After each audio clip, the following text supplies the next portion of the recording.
Good morning बच्चों, फिर से मैं शशिकांत तिवारी आपकी ऑनलाइन कक्षा में उपस्थित हूँ। बच्चों, आज हमने जो यहाँ पर चैप्टर लिया है वो लिया है त्रिभुज और उनके गुण, ट्रायंगल्स एंड देयर प्रॉपर्टीज। इसके अंतर्गत हमने ये त्रिभुज को पहले लिया। त्रिभुज अंग्रेजी में से ट्रायंगल कहा जाता है। तो त्रिभुज होता क्या है, पहले ये देखो आप, तीन रेखा खंडों से घिरी बंद आकृति को त्रिभुज कहते हैं। जैसा कि नाम से ही विदित है, त्रि का मतलब होता है तीन, भुज का मतलब होता है भुजाएं। यहाँ भी ट्राई है, ट्राई का मतलब थ्री होता है, एंगल मीन्स एंगल हो गया। तो ट्राई एंगल मीन्स इसे त्रिभुज हिंदी में कहा गया, जिसका ये उदाहरण है ABC। यहाँ पर एक त्रिभुज है, ठीक है। अब त्रिभुज के गुण, प्रॉपर्टीज ऑफ ट्रायंगल्स, क्या गुण होते हैं इसको देखो। त्रिभुज के निम्न गुण होते हैं। पहला, इनके तीन शीर्ष होते हैं। शीर्ष किसको कहेंगे? शीर्ष ये है ABC, ये शीर्ष कहलाते हैं। ये तीनों इसके शीर्ष है। तो इनके तीन शीर्ष होते हैं, जैसा कि उपयुक्त चित्र में AB और C त्रिभुज के तीन शीर्ष दिखाए गए हैं, वहां बताया गया है।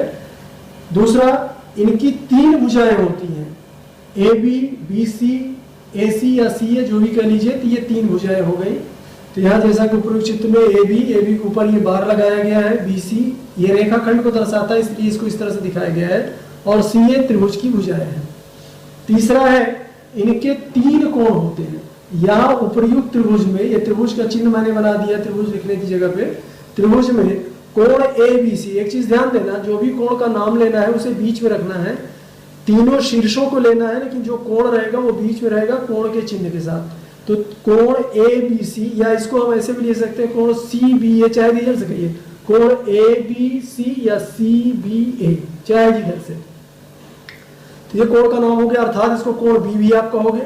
फिर है कोण BCA या कोण ACB अर्थात कोण C, तथा कोण BAC या कोण CAB अर्थात कोण A। तो ये तीन कोण हो गए।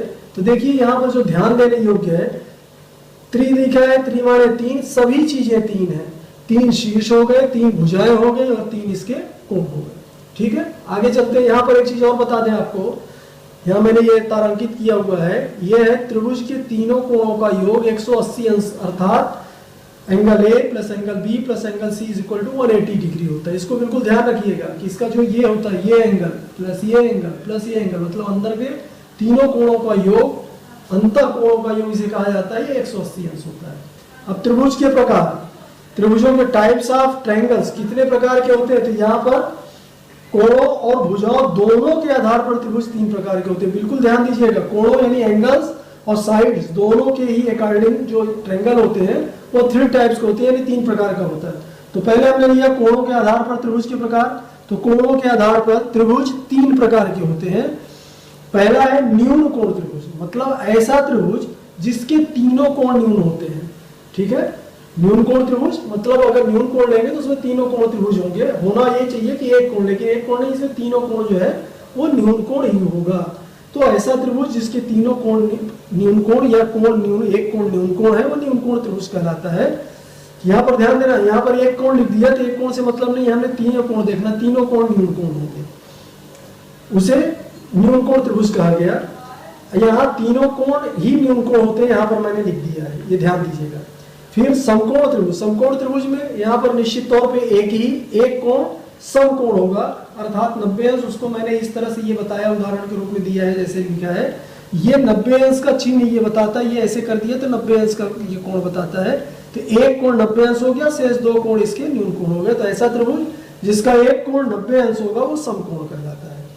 इसके बाद अधिक कोण त्रिभुज। अधिक कोण त्रिभुज में क्या होता है? ऐसा त्रिभुज जिसका एक कोण अधिक हो। एक कोण अधिक का मतलब क्या हुआ? 90 से अधिक और 180 से कम होता है, उसे क्या कहते हैं? अधिक कोण त्रिभुज कहते हैं। यानी कोण के बारे में मैंने बता दिया। अधिक कोण जैसे हम लेते हैं, अधिक कोण वो होता है जो 90 अंश से बड़ा हो और 180 अंश से छोटा हो। तो यहाँ पर अधिक कोण त्रिभुज का ये आपको दिखाया है चित्र बना के, ये कोण 90 अंश से अधिक है, इसलिए ये क्या होगा? अधिक कोण त्रिभुज। इस प्रकार से कोणों के आधार पर तीन त्रिभुज हो गए, न्यून कोण त्रिभुज, समकोण त्रिभुज और अधिक कोण त्रिभुज। अब भुजाओं के आधार पर लेते हैं। भुजाओं के आधार में मैंने बता दिया कि ये भी तीन प्रकार के होते हैं। कौन कौन सी? पहला है समबाहु त्रिभुज, ऐसा त्रिभुज जिनकी तीनों भुजाएं आपस में बराबर होंगी। तो आपस में बराबर के लिए मैंने यहाँ दिया DEF त्रिभुज लिया है। यहाँ पर ये जो मार्क किया गया है ये बराबर को दर्शा रहा है, मतलब ये भुजा इसके बराबर और इसके बराबर है, यानी तीनों भुजाएं आपस में बराबर है। त्रिभुज DEF में तीनों भुजाएं आपस में बराबर है, ये कैसा कहलाया है? समबाहु त्रिभुज कहलाया है। इसके बाद समद्विबाहु त्रिभुज, ऐसा त्रिभुज जिसकी दो भुजाएं आपस में बराबर होती हैं वो समद्विबाहु त्रिभुज कहलाता है। यहाँ पर ये दो भुजाएं इस प्रकार से मैंने डबल मार्क बना दिया, यहाँ पर सिंगल लिया था, यहाँ डबल बना दिया, जिससे इनमें दोनों में विभाजित किया जा सके, तो ये और ये भुजा बराबर है, ये हो गया समद्विबाहु त्रिभुज। ये भुजा अलग है, समद्विबाहु त्रिभुज हुआ।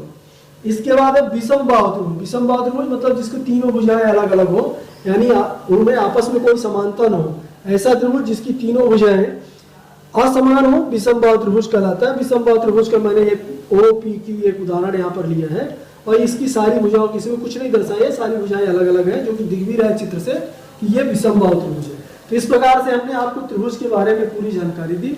आप इसे अच्छे से समझिए, ध्यान दीजिए, और सारे लोग ऑनलाइन उपस्थित रहा करिए और उसे समझ के मुझे बताइए। जो प्रश्न मैं करूं उसका उत्तर दीजिए, जो नहीं समझ में आता है वो मुझसे पूछिए, तब आप जाके इसे क्लियर कर पाएंगे। नहीं तो फिर ऐसे ही आप कभी उपस्थित रहते हैं, कभी नहीं रहते, इससे फिर दिक्कत होगी और चीजें समझ में नहीं आएंगी। ठीक है बच्चों, तो इसे अच्छे ध्यान से देखो और करो। ठीक, धन्यवाद।